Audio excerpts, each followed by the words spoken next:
I'm from Mississippi. Yeah, we pussy P on them, but I P stand for pimp.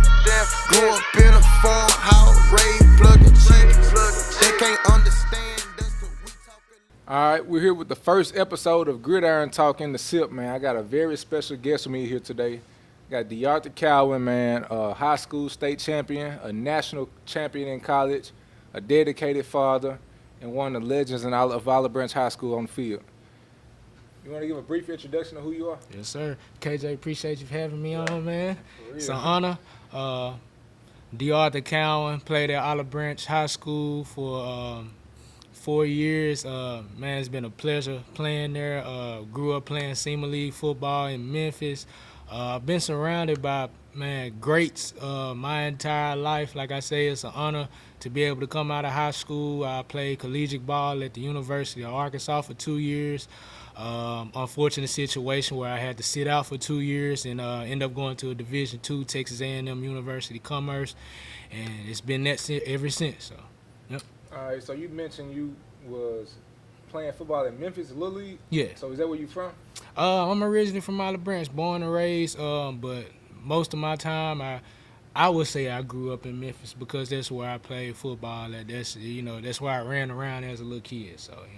So did your parents get you involved in football, or what made you start playing football? Man, my cousin Kendall, my uncle George, we was just playing football in the yard. Man, he was like, well, bring him out there, come try it out. And, my very first practice, man, I wish I had my mama here to tell you, but, man, I wanted to quit my first football practice. I seen them guys out there hitting. And, I told Coach, man, I quit. Then I was just sitting on the sideline. My mom came up. She's like, what you doing on the sideline? And Coach walked up, told him, well, he told me he quit. So, went with that. Then, she was like, well, nah, I paid all this money. You better go back out there and run around and go hit somebody, get your uniform dirty. Started crying. And my grandma, rest in peace to her, pulled me to the side. She's like, if I could pay your mama her money back, I would, but I can't, so you got to make the best of it. I went out there, got that first piece of contact, and it's been love ever since. Okay. So that was the first sport you started playing, football, or was you doing something else? That was my first sport. I wouldn't say that's the first sport I love. Man, long story short, I wanted to quit football going into my freshman year of high school because I thought basketball was the way, but man, it just turned out football was one of those keys to that door for me. So I stuck with it, and just like they say, practice make better. So I stuck with it. Yeah. What made you? What gave you the thought of like football is my thing? Like, was it ninth grade when you started playing? You just felt like you was just better at football, or what was it? That's a tough question. Or did you start getting recruited early on, or like? What made you say football that's my thing?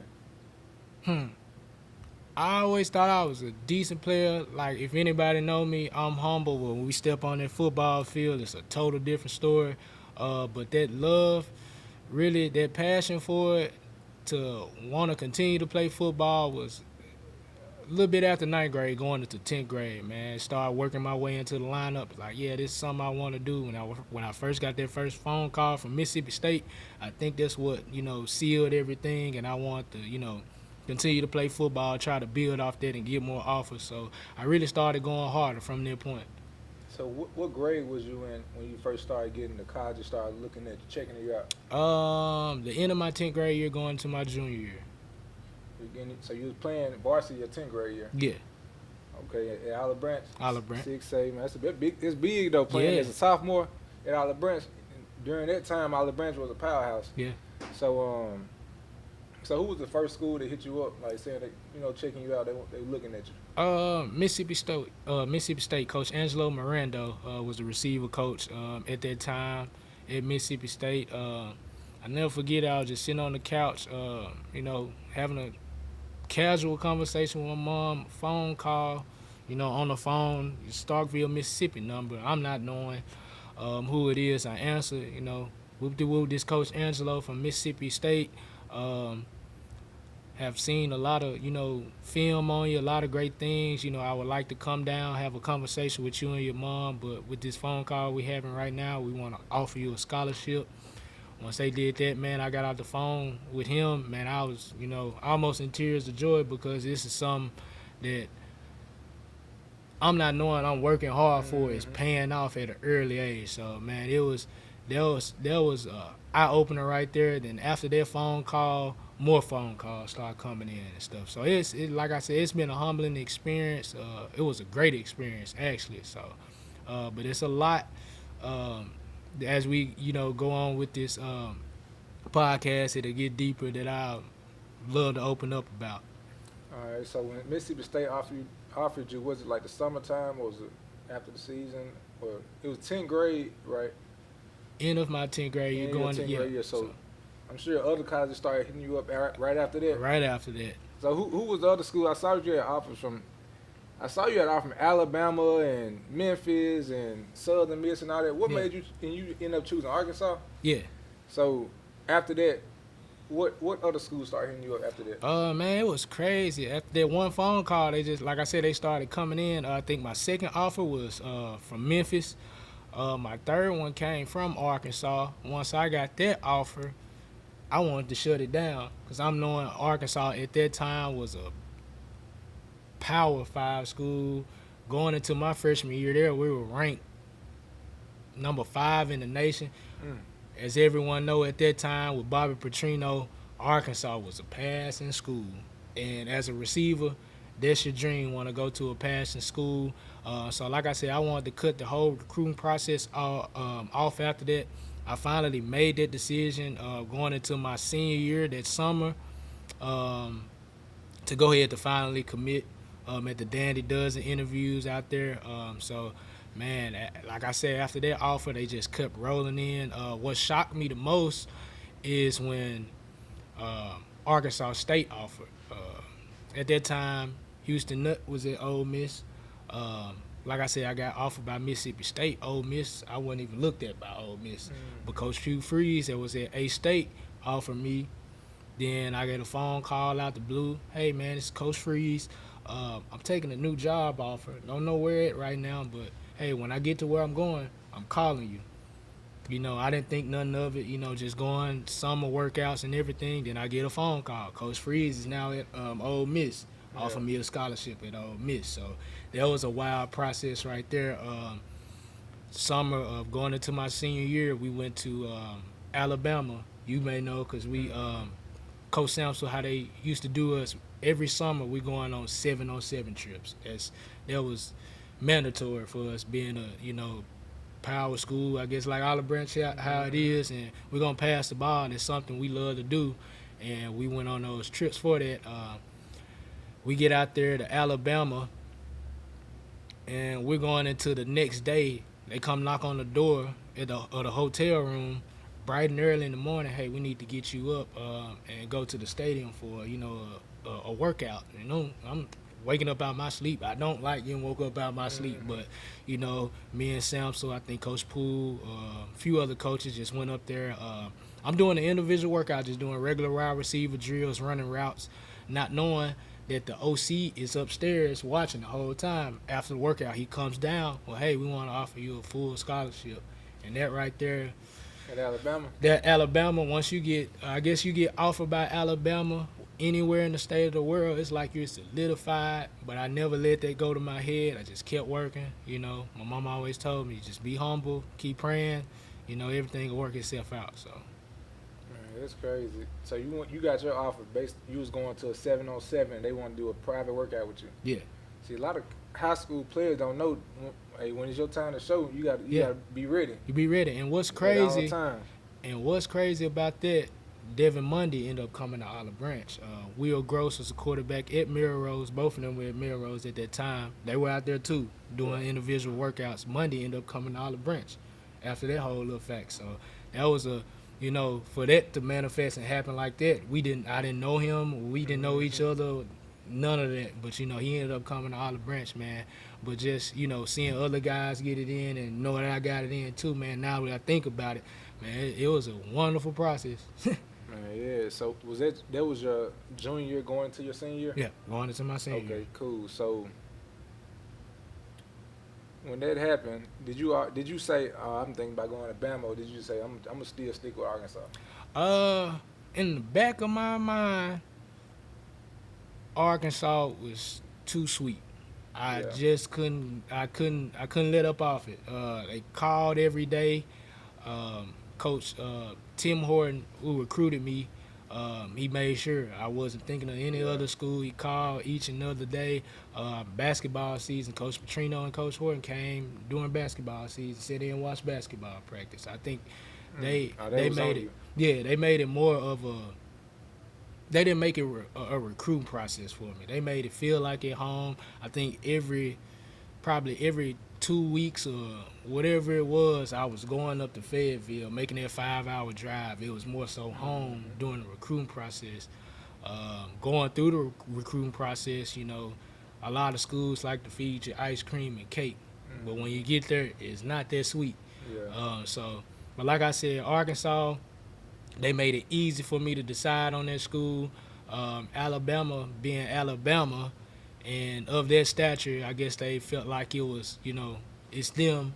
They don't have to recruit. I know they came to a game when we played Horn Lake High at Horn Lake, talked to the, receiver coach there, but it really wasn't like any other conversation with any other schools. They just offered, maybe heard from them a time or two, and that was it. So, Yeah.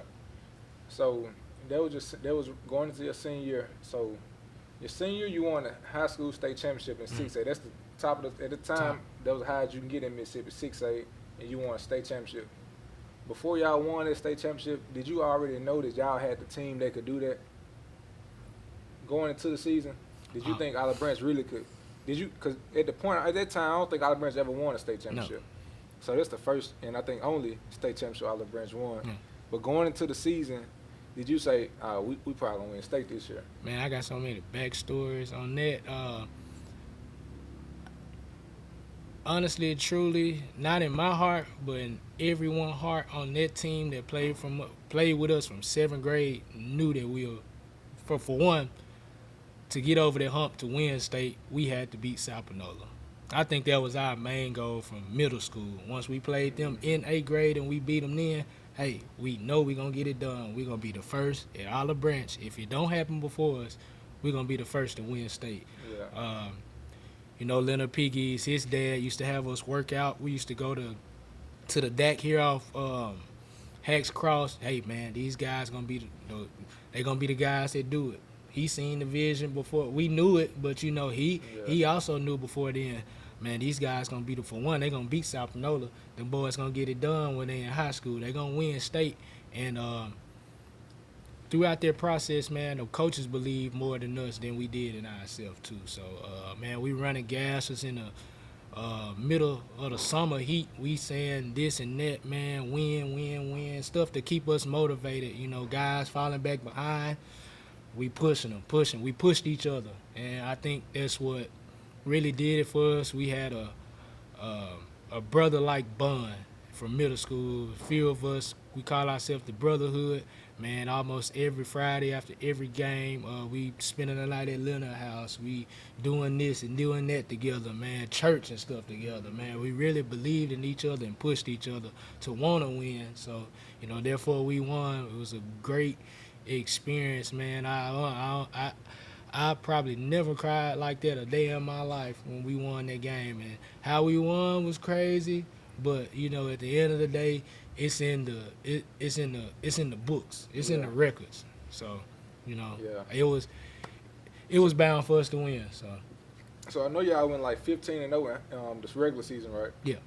Or the full season. So did y'all play Sapanola in the playoffs? We didn't get a chance to play Sapanola. But y'all played them in the regular season. Yeah, regular season. So take me back to that Sapanola game. That was probably the first time in forever that y'all beat. In a long time that y'all beat Sapanola. Yeah. So take me back to the game. Did y'all go in? Did coach give y'all a crazy pregame speech, or what got y'all pumped up for that game? They helped y'all get that victory.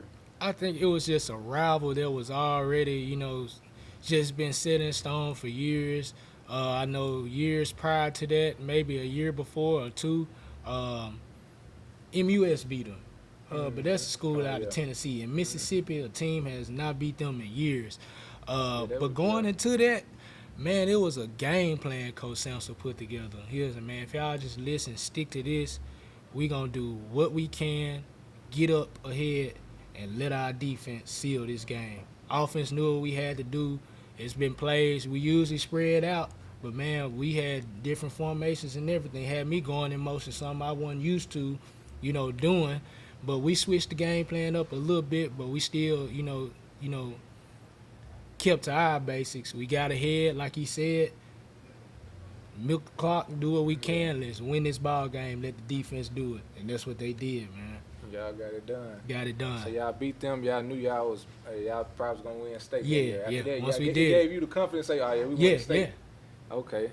So once y'all got to the playoffs, y'all ran through them teams. Was it any team in the playoff that you feel like y'all were gonna lose to, or you just kind of feel like everybody was a breeze going in the playoffs? I wouldn't say it was a breeze. It was a team we met twice this season. It was the first game of the season in North Half, which was Madison Central. Yeah. I think that first game, it was tough, came down to the wire, but we pulled it off. Later on during the season, we played them again. It was another tough game, but this time was more of a pull-up. We actually, caught on and got it done early. But that year we had a few games that came down to the wire, and I think it's just the will to want to win. And man, it's like I said, when you got a roster full of not teammates, but a roster full of brothers that believe in each other, man, you can do a whole lot. So with that season, coming to an end, man, I'm grateful to have a ring that says Olive Branch, man, 15-0. It's an unbelievable feeling. It still feels surreal. So. Yeah. So that state championship game, a lot of people say Olive Branch cheated. Y'all won. Yeah. So if I'm not mistaken, Pedal, y'all playing Pedal, and they kicked the game-winning field goal and they made it. Yeah. So after that, and it was at the end of the game, no time on the clock, right? They kicked it and made the field goal, and it was a penalty on the field, and I guess the penalty, the flag at the time, you had to re-kick it. Yeah, I guess. yeah. So do you feel like the refs cheated it, or do you think, hey, that was the rules? That was God. Yeah. Man, it was. I ain't never seen nothing like that before. Yeah, like, me neither. You had to redo it. You couldn't decline the call. Yeah, you had to re-kick You had to re-kick it. And they moved it up. And he ended up missing the next one. And they moved it up like 10 yards, and he still missed it. Man, it was a sideline. I think once he made that field goal, tears started running down people's faces like, sorry, Jimmy, but everybody was mad at you, big dog, once he jumped off sides. But when they threw the flag and, reset the ball, and, man, some of us couldn't even watch. I watched, but I thought it went in, but next thing you know, crowd roaring, people running down, like, hold on, we won. And next thing you know, those tears of sadness turned to tears of joy so fast, and we probably ran around that field more that night than that whole season, man. It was just nonstop joy. When we made it back to Olive Branch, it was still going on that entire morning. So it was a great feeling. I know it was a great feeling. But so after that game, did you play basketball this spring, or did you say I'm finna go and lock in, get ready to go to Arkansas? Yeah, what I played was your basketball. Plan? So you played your senior year? Yeah, I went on to finish. I couldn't. That's something I wanted to do. Like I said, I always loved to play basketball. I wanted to quit football my freshman year. I want to say this too. AAU coach I played with, Coach Stringer, Coach Kimball, played on that AAU team, man. He wanted me to transfer to Ridgeway. I actually went up there, in the summer, practiced with the basketball team. The summer before your senior year? That was going into my freshman year. Okay. That's how I wanted to quit, football. And I was, that's not a good decision because I feel like it can all work out at Olive Branch. So, long story short, man, I couldn't give up basketball my senior year because I actually loved that. That was one of my first loves, basketball. That's right, yeah. And so, but football was just a better way out for me. So I can't dribble with my right hand. So it's, Yeah. it's a lot of skills that I don't have in basketball that I got in football. So that's why I took that way out. But man, yeah, I couldn't. I just couldn't go out my senior year without playing basketball, doing something I wanted to do, and it was a joy. We actually got close to trying to go to state, but Yeah. you know, man, like playing for Rumby was a good experience. So With that much amount of love for basketball, did you think, hey, I want to play basketball at Arkansas since you was playing football? Yeah. Did that ever come across your mind? yeah, it came across my mind plenty of times, man. So- We used to go to the rec. My roommate Brandon Lewis played at Ridgeway.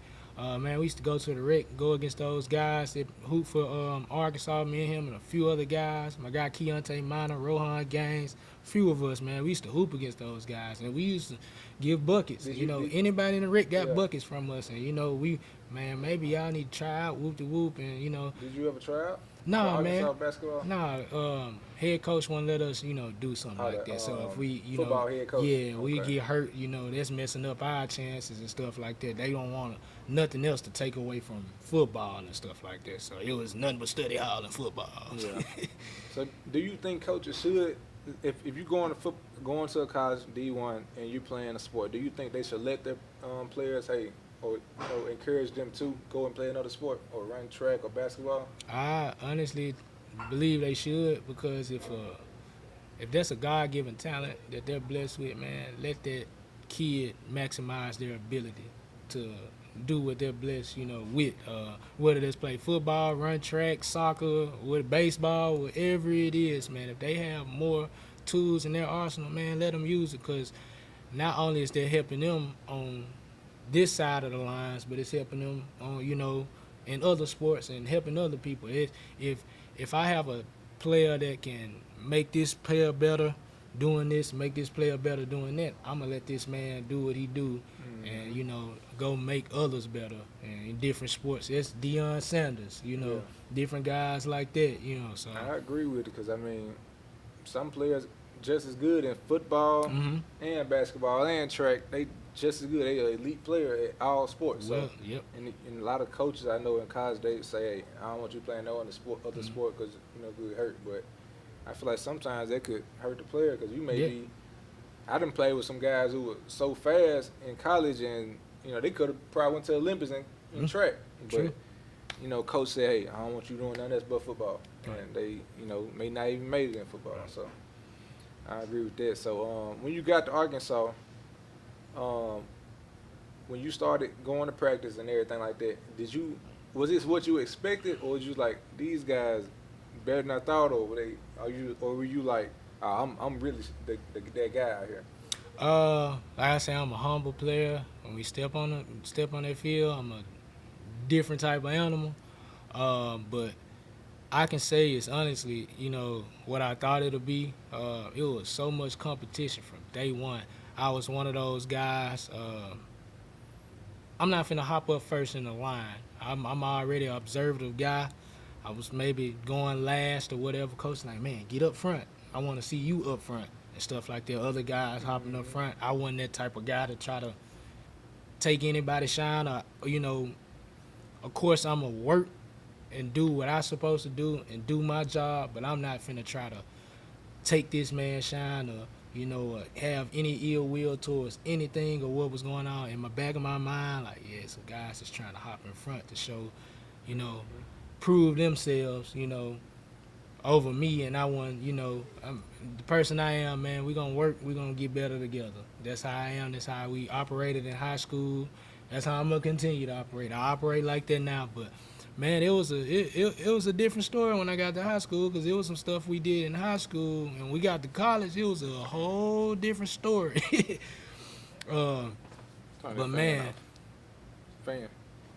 but yeah, it was a whole different story of how things operate out there.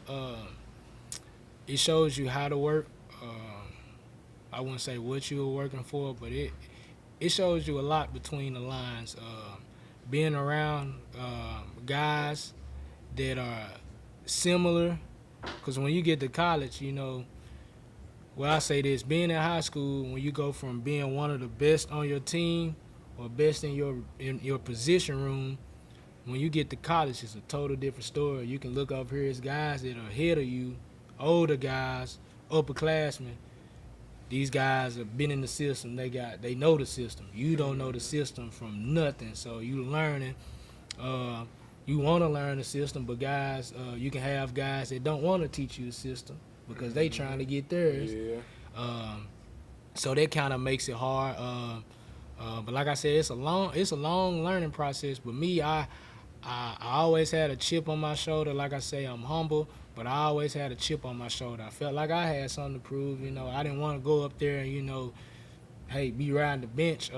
My goal was to come in and try to play, not start right away, but I definitely wanted to get in rotation. But the decision came right before the season. Hey, we want to, you know, sit you out this first year in red shirt.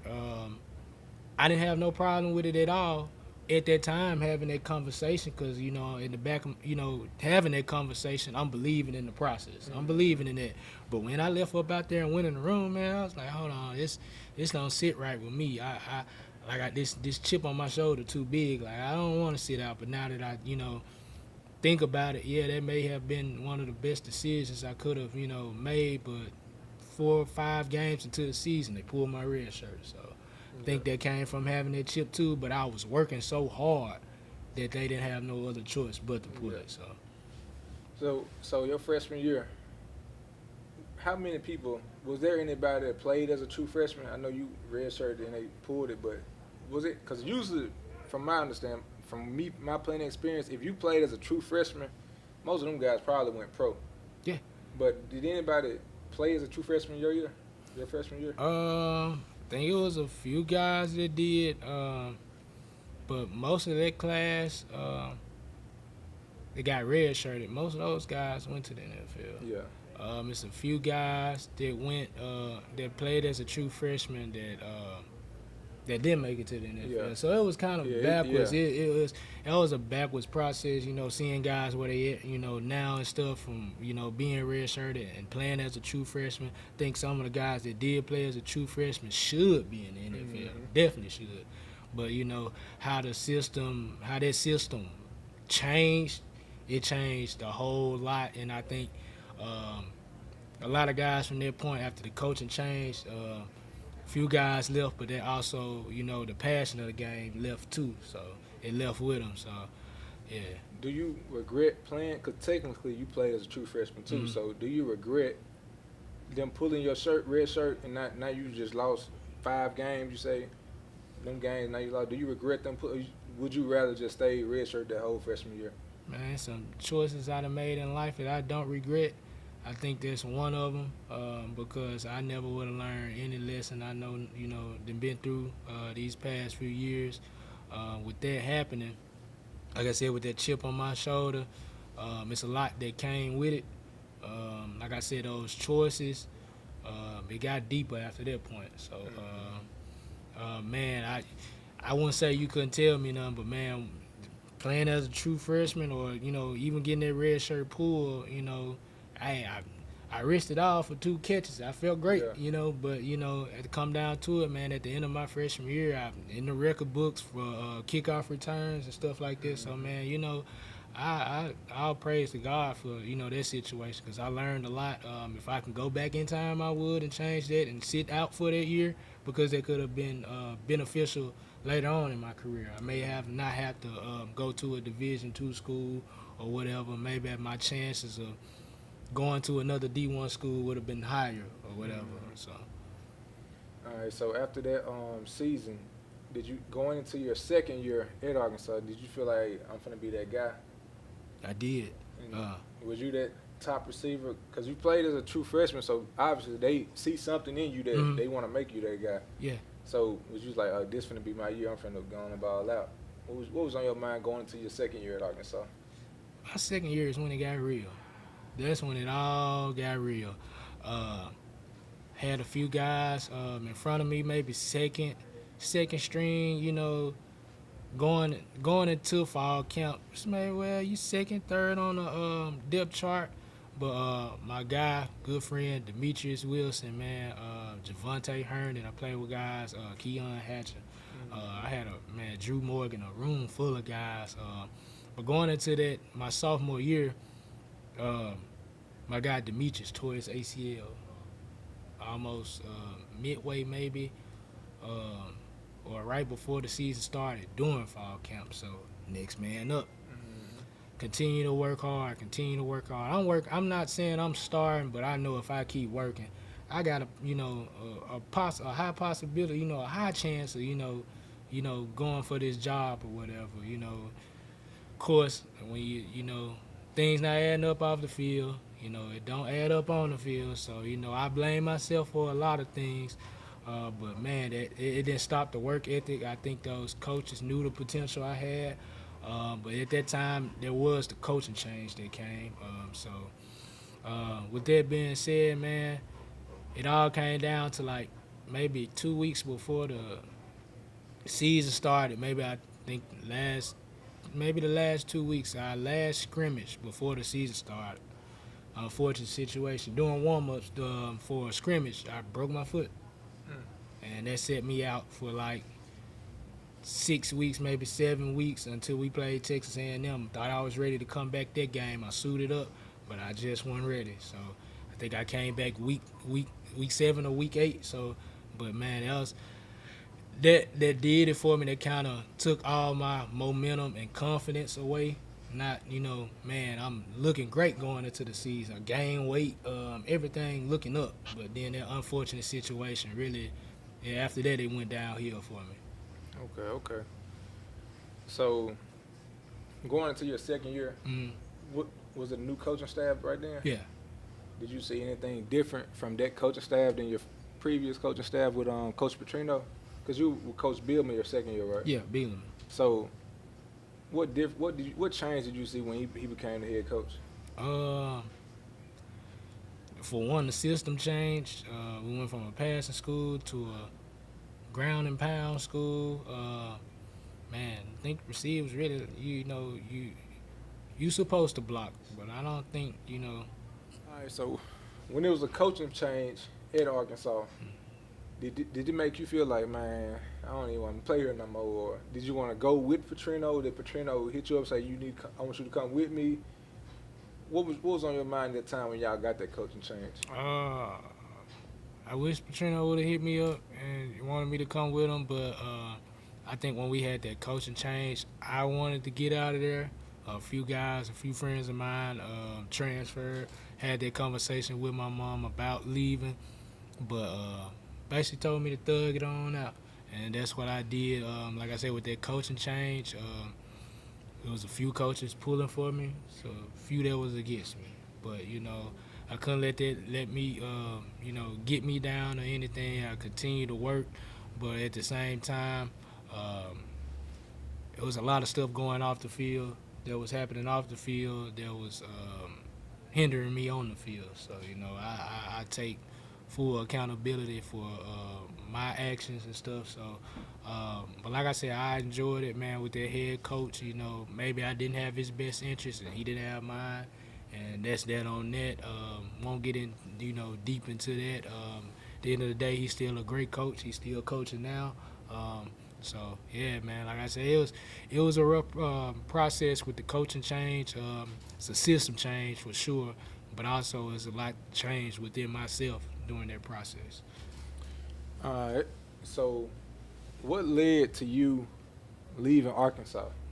I know there's a lot of rumors out there saying, hey, he left because he wasn't finna play, or he left he wasn't good enough, or he left for, there's so many different other kind of rumors out there. So what's the real reason why you left Arkansas? I lost focus. That's the main reason. I lost focus.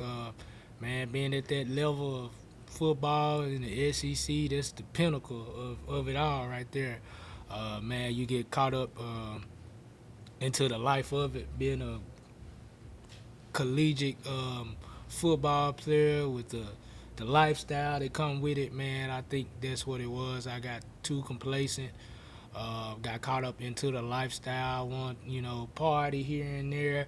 Like I say, I take full accountability for, things I've done. Like I say, man, football is one of those, it's a life thing. You can learn a lot, through the lines. And like I say, what you do off the field correlates to what you do on the field. And I wasn't handling my business on the field, so it came down to me not, playing and stuff like that. My grades dropped below a certain, grade point average. On my exit way out, that meeting I had with the head coach, man, you can go here, go to a JUCO, graduate, get your associate's degree, have a 2.5. We'll love to have you back. My response is like, I'm okay. I'm leaving. It is what it is. I don't want to come back. So that was that situation like that. So man, but it's a lot that like I said, I take accountability for. But yeah, everything that happened, it was all on me. Okay. So once you, I guess your grade point, GPA got down to a certain point, Mhm. that's what they advise you do, just go to a JUCO? Yeah. Or they didn't, okay. Yeah. And they said they'll have you back after you, Yeah. because back then there wasn't no transfer portal. Yeah, right. So they want, most folks, they went JUCO Yeah. after they left a D1 Yeah. school. So what made you choose Texas A&M Commerce? And the crazy thing about that, he signed off to where I couldn't go to a SEC school. Okay. And so, So but they didn't release you. So back then, could you transfer to a SEC school from a SEC school? How was the route? Because I don't think you could. You have did that? I don't think you could. I Then. couldn't have with the transfer part, or how everything is set up these days, man. You can go anywhere in the Yeah. country, but back then, if the coach didn't want you to go somewhere, that's all they had to do was sign off on it. You couldn't go to whatever schools they had down. So for could you go to another Division I, like Power 5? Like could you go to a Ole Miss or something like that? I wouldn't say. I'm not too sure. You know, I don't think you could back yeah. then though. You had to sit out a year. Yeah, I had to sit out a year. I actually had a few opportunities when I left for Arkansas. Got a chance to talk with the University of Memphis coaching staff. Coach Porter was the head coach at that time. Their relationship goes beyond football. Family, they've been like family, friends of the family for years. So I think my mom and aunt and a few cousins grew up with those coaches and stuff like that. So it was like a family thing going up there. Cincinnati came here in Olive Branch when I stayed. When I moved back, sat on the couch with me and my aunt and her boyfriend discussing coming to Cincinnati. The thing was I had to sit out for a year.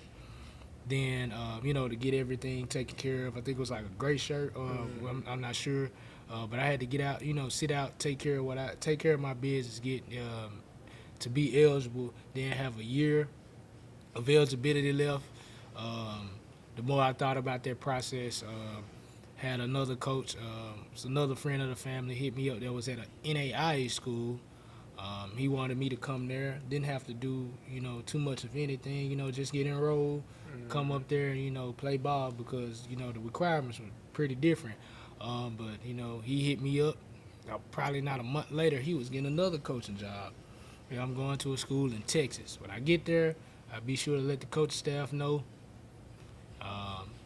He did exactly that, which was Texas A&M University Commerce. They had me come on a visit. Ever since I went on that visit, I did my research on the school. This is where I wanted to go. But as I set out, my clock was still ticking. So with that being said, when I finally went back to A&M Commerce, with me being a 2-year non-participant, I didn't have to go back to JUCO or have to do make any requirements. I just had to show up, and that's exactly what I did. And ever since then, I went on that visit. Man, that's where I wanted to be. Yeah. So going into your sophomore year back in Arkansas, you went into your sophomore year, and after there, that was your last. This fall was your last time in Arkansas. That summer, going into that summer. Going to 2014. Okay. Yeah. So that was your last time at Arkansas. So that next fall, you set out. You didn't play football at all. Yeah, You 2014, that fall, 2015, I sat at home and I went to Texas to Commerce in 2016. Yep. Okay. Went there and got there. You played one season there or two seasons? Two seasons. So you got there. How was it when you got there? Was it a huge difference than Arkansas? how was it translating your game from Arkansas all to A&M Commerce? Man, I'm not gonna downplay Division II ball. If you have a chance, if you don't get the opportunity to go play Division I football, Division II is not a bad place to go play ball. Man, it's a lot of great players that came, that come from Division II schools that, get an opportunity to continue their career in the NFL. I played against a lot of dogs. I practice with dogs every day. Like I said, mentioned earlier, this was off the camera.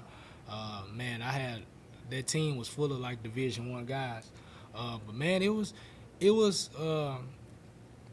it was a difference, between game and the speed of the game.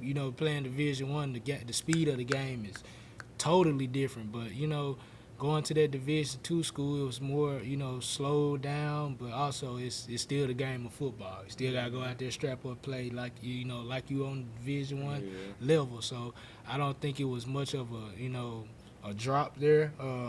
Like I say, I won't downplay it because, man, that being at Commerce was the best times of my career. I strived as a player, so definitely more than I did at Arkansas. All right, your first year at Texas A&M Commerce, how was it? How many games did y'all win? A lot of games. Did y'all have a good team? How was it there? Yeah, man, we had a great team. I think that first year was a building block for us. Going into that second year, I would say we just didn't get over that hump for that very last game. We definitely had a chance to go, beyond in the playoffs or whatever, to go win a national, but unfortunate situation. I believe we got cheated out of the game. We won conference then. A team we played early on through that season, Midwestern. We kind of, if they beat us fair and square, they beat us. But at the end of it, if we they don't want Commerce to win up there in Texas, man. Like, Commerce is like Olive Branch out here. So, man, Division II level Commerce run a lot in Texas. It's a lot of teams that want to see Commerce down. I believe that's what happened. But like I said, that season was a building stone for definitely my senior year. What was the team that ended up beating y'all that year? Midwestern. Midwestern, okay. No, I take that back. Midwestern did beat us later on that season. We lost to Grand Valley State. Okay, in the playoffs. In the playoffs. So that next season, did you feel in your heart that we were gonna win that championship? Did you feel like I had the team to win it? Man, just like in high school. You didn't know, or did you know? I knew that one. That next year we added to the roster. We didn't lose anything. We added some guys, and that was the main thing. We had my guy Darian Landry, baller, go-getter, Marquise Wimberly. He came during camp. Buck Wilson, Sean Hooks, Vince Hobb, Luis Perez, which is the star quarterback for the Arlington Renegades right now. Man, it's a couple of those guys, still playing. Man, we had a monster O-line, great defense, like around the whole board. We had a solid team, and I do then, man. If we play for each other. It was guys that didn't play for stats. We got them, but man, it's not about that. Let's go win. Let's go to the next game. Let's 0-0 going into the next game. Let's go. Let's lead 1-0. And that led throughout the whole season. We kept that momentum, man. We just kept building. Then once we got to the playoffs, it's like this. We had some, with the coaches going, hey, we play good in this color. Let's keep wearing this. Let's keep wearing that. So, man, it was in the back of our mind, man. We got a chance to go win Natty. Let's go get it. And that's what we did. Cool. I know you feel good after that. Yeah. National champion, leaving Arkansas, now you're a national champion. I know you feel good after that. So, after winning the national championship, that was your last year, right? Yeah, that was my last year. No more eligibility. So, your dreams was to go to NFL, right? Yeah, definitely. So what happened? Did y'all have pro day, or what happened after that? We had pro day. Man, leading up to that, great friend, teammate of mine, Win, his dad, Uncle Kim, had an agent in Madison County. I went up there for a few weeks, trained with him, came back for pro day. I wouldn't say I did my best, but you know, I ran through everything, did what I was supposed to do. If we talk of receiver drills, that's it's natural. I'm gonna go get the ball if you put it in there. Great route runner, but like I say, everybody don't make it. I just happen to be one of those guys. I'm not gonna dwell on not making it because if you know, it's a lot of guys that you know if they didn't make it, they're losing their way in life. So I'm glad I caught on to that early. Like I say, if I didn't make it, that's fine. You know, I gotta find something else. And that during that time, that's when you know my daughter was coming about. So you know, during that time, I had a few CFL tryouts. Tried out for Winnipeg. Also tried out for Edmonton Eskimos. I tried out for Edmonton Eskimos 2 times. The first time I actually tried out for them was my second year coming out of Arkansas here at MUS. It actually went great, man, to the point where I got invited to minicamp in Vero Beach, Florida. I think those guys wanted to sign me. I just didn't, you know, have the proper funds to get there. Then again, at that time, he felt like the experience was a problem. But me being the player I am, experience is not a problem. It's football. But then later on, after my senior year, it was like, well, it's a different speed in the CFL. The field's wide. I don't feel like you're fast enough. So I'm like, man, it's crazy how they wanted to get me to minicamp. You know, back then when I was fresh, you know, not even finished with college, my second year out, versus later on when I'm done. And, you know, now I wouldn't say seasoned player, but definitely more of an experienced player, you know, that's ready for this, you know, pro action now. Yeah. You know, it kind of, you know, I wouldn't say I lost my confidence after that, but it's like the passion left from me then. And it's like, man, I don't have to play football to be successful or, you know, be in the NFL to say I done had a great career. I had a great career, you know, with all I've been through. And I'm proud of that. You know, I can live with that. I sleep at night, so definitely. So after your second year at Arkansas, you went and tried out for a CFL team? Yeah. It wasn't against the rules or nothing back No, then? I was out of college. Oh, yeah. Basically out of You college. was out of I college. wasn't signing no team, no scholarship, and no Okay. anything. So do you think by you not making a team after your time at Commerce, do you think it was because of school you were at? Because I feel like, you know, you leaving Arkansas as an SEC team, so he's looking at like he's coming from Power 5 as opposed to you coming from Texas A&M Commerce. Do you think that has something to do with it, you not getting on the team? I wouldn't say that at all, because a young guy who came from Commerce, Cater Kohu, which is one of the, you know, definitely in rotation, if not a starter for Miami Dolphins right now. He worked his way in, you know, from a D2 school, and he's in the NFL now. But when it comes to things like that, it gets much deeper. It goes beyond football. When they say they do background checks, they do them. I wasn't the perfect player, you know, on the field. Definitely not off. You know, drug tests here and there. I can say that. They measure your hands and size, you know, size. Man, throughout high school, I'm thinking I'm 6'3", maybe 6'4". They put on the papers and they measure me for pro day. I'm 6'1.5". I'm like, man, well, I can go line up in the slot, go play ball in the league, you know, and stuff like that. But I think when it comes down to that, it gets much deeper. They, you know, go far and beyond to get your background and, you know, everything. Of course, it's a business. They want people, you know, to do things right and stuff like that. So, you know, when you make it to the NFL, the spotlight and cameras on you 24/7. So I don't think I probably would have handled that well. So with that being said, man, I'm, you know, kind of glad, you know, I didn't, you know, make it to that point. Like I said, I'm, you know, definitely glad with how my career went. Like I say, I've enjoyed every part of the process. With me not making it over that hump, you know, that's something, you know, I'm not dwelling on or crying about every night. So I feel you on that. So, did you have any NFL tryouts or mini camp, or did any NFL teams hit you up? not one. Not one. And Not one. Yeah, that's crazy. So, After graduating from A&M Commerce, what was your plans after that? Man, what's crazy that I didn't even graduate. Oh, real? Yeah, I got, man, maybe less than 30 hours left. And I've been out of school for so long. My mom was like, why don't you just go back and just graduate, get your, get some type of paperwork.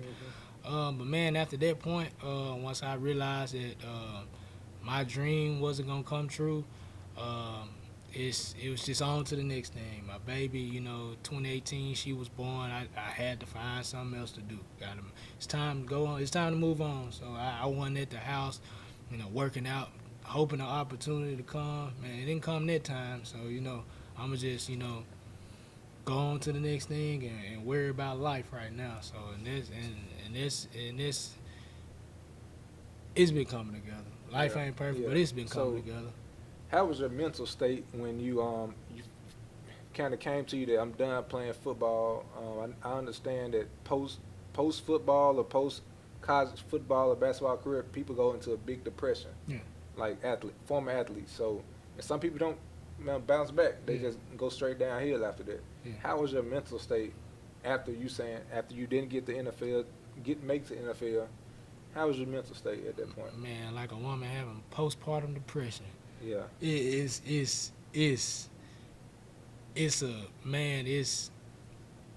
I can't even describe it. It's like, man, you're crying one day, You feel like then you the let next everybody you down. feel like you let everybody down, you let yourself down. Embarrassed and all. Embarrassed. Yeah. They tell you never question God, but you question. You start to question your ability, your why. Like, man, I've been doing this my entire life. What can I do now? I don't have this right now. It gets so hard, man. Like I say, you break down. You can't sleep. You cry.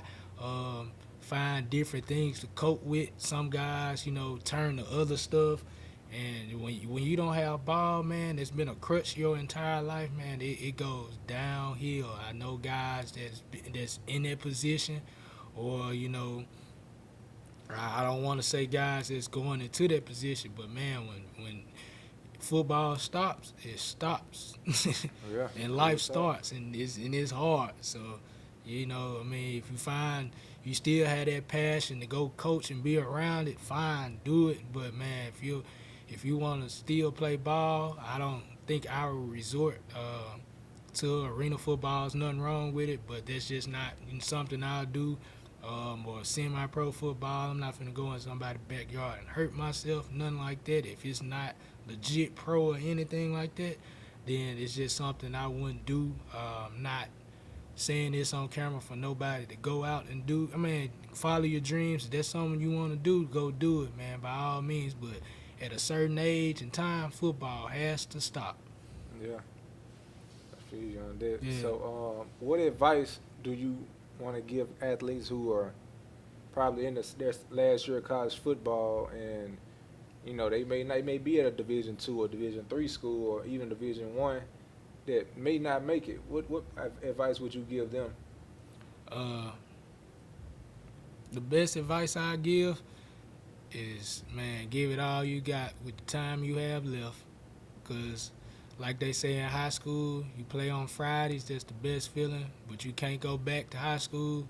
Collegiate ball is just as better. You can't go back after that last snap or last game, and you can continue your life, living, having regrets of, man, I should have did this on this last play. Man, I should have moved this way or did this move. And all you're going to be doing is in the mirror. When you got the opportunity to do it now on the field, practice, or whatever it is, man, I say give your all until that last snap, man, and you'll be proud of yourself.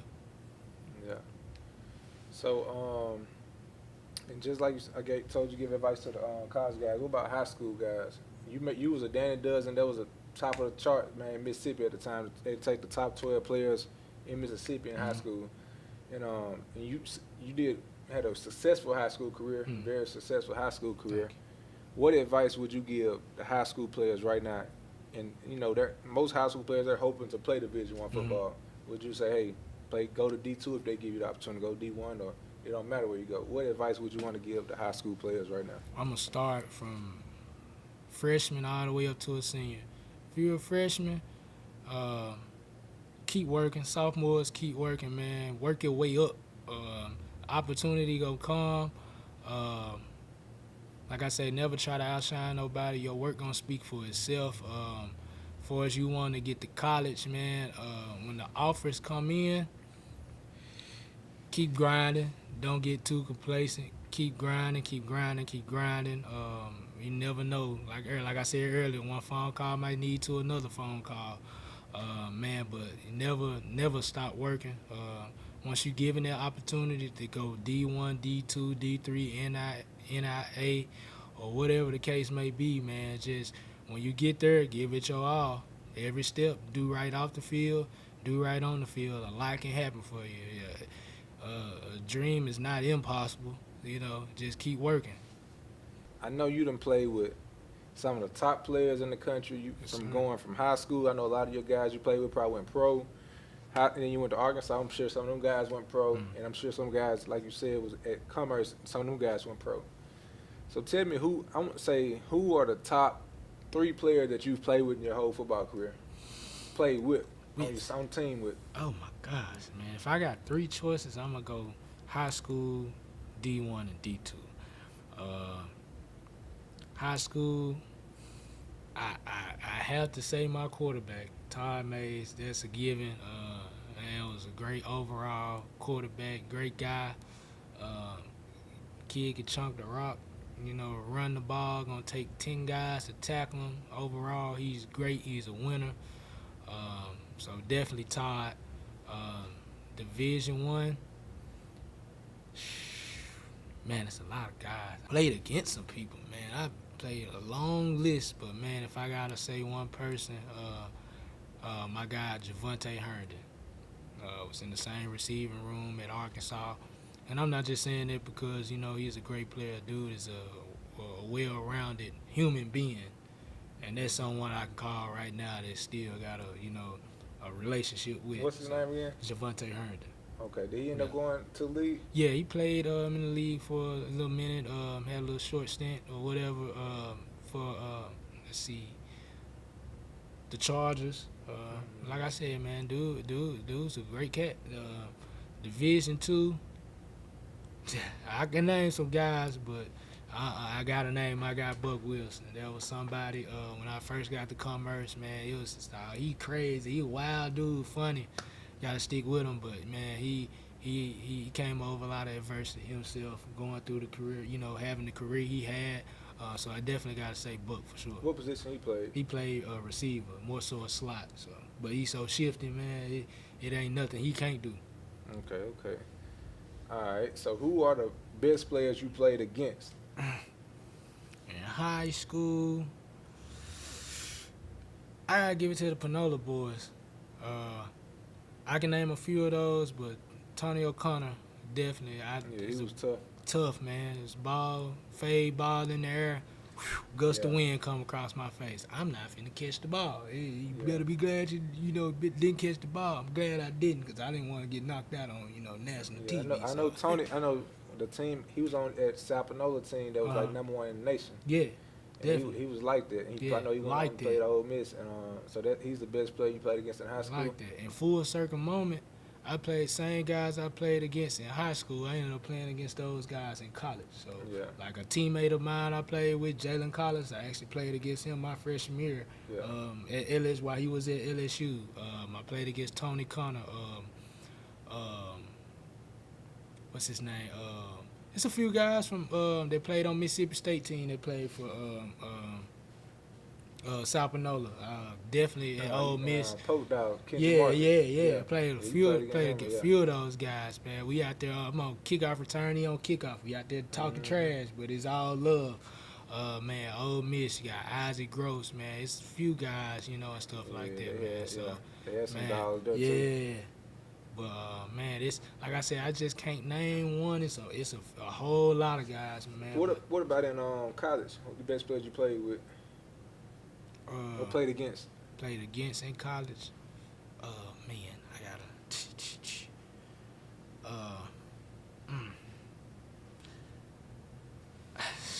That's a tough one, man. Like I said, I can't just name one, but like if I can go down a list and players that I throughout my time that was in college that played, I played against I know you played against some. Y'all played Swear against Jim. Alabama, didn't it? Man, know you Clinton played against some Ha Alabama- Dix, Yeah, man. so I you played played, against Davion Clowney. We on kickoff, onside kick. He out there talking smack to us with his shoulder pads and stuff Yeah. up and So everything. you played against Clowney. Man, these guys had grills Clinton in. Dix, Crazy yeah. process. I mean, we played against a few guys. I could say I played. I was on the other sideline of. Did you play against Slay? Was he Yeah, already? Slay. You played against him? Played against Slay. Okay. I played So against. he got to be one of the top guys. Yeah, but man. It's just I can't yeah, name them Slay, all. yeah. It's just so He many was guys. He was true. Big play Offense, Slay. defense, man. Jarvis Landry, Odell Beckham was on the other Yeah, side. you did play. Yeah. Johnny Manziel. I played in that area, Yeah. man. It's a whole lot of ballers that I just can't name one. It's a whole list of them around that time frame that I played against, and it was an honor. Definitely, from watching some guys on TV that actually playing against them on the other sidelines like that. That's him. Yeah. So Not you on the played fan stuff, but man, like that was a great experience. Like it was nice. Did you beat Manziel? Y'all didn't beat them that year. Yeah, he was in. That was actually my first game back from my foot injury. Yeah. Yeah. So, yeah. Yeah, they were tough back He was then, real too. deal Johnny football. Yeah. All right. So, last question: if the transfer portal was open when you were in college, you had to step down to a lower level. If the transfer portal was open when you was in college back in what year? Around 2015, 14, Yeah. maybe. Yeah. What school would have transferred to? Fins up, hotty toddy. How excited? Yeah. Who Ole was Miss, the baby. coach there? Coach Freeze. You would have went to Ole Miss. And he made it so hard throughout my recruiting process in high school. I think if it was open back then, I definitely would have went on back home and stuck with Ole Miss. Gotcha. You know who the quarterback was back then? When, probably What's was his it Chad name? Kelly or something? Nah. I think it was him at one time, Or, but it was Bo Bo Wallace. Bo Wallace. Bo Wallace, Bo probably, yeah. Wallace. Yep. Yep. So you had a pretty good quarterback Yeah, going to you. definitely. But yeah. Would have actually got a chance to play. Maybe I think I would have got a chance to play with. Moncrief, I think was Moncrief there? Moncrief was definitely Yeah. there. I don't think I would have got a chance to play with Metcalf or Brown or anything. Yeah, but it's just crazy how the guy Probably would have though. grew up down the road. So Yeah. so it's just gridiron talk in the Sipp, man. Yeah. There's a lot going on out here. Yep. So before we wrap it up, anything else you want to say? Man, if it's your dream to go play Division I football or football beyond high school or beyond college, man, give it your all. If you don't, man, you go on in life, regretting a lot of things, you wish you could have done. If you got that chance to leave it on the field, leave everything, and I mean everything. When they say it take blood, sweat, and tears to make it, it take blood, sweat, and tears. So with that being said, man, just give it your all, stay motivated, trust God, man, your plan will work out. Gotcha. All right, so there we go, man. To wrap it up, man, with D'Arthur Cowan, man, the legend in Olive Branch, Mississippi. You can check this episode out. It'll be out on Apple Podcasts, all platforms, on YouTube and all that, man. And follow this page on Instagram at Gridiron Talk MS, Gridiron Talk MS on Twitter, Instagram, and we're going to have a Facebook for it too, man. We out.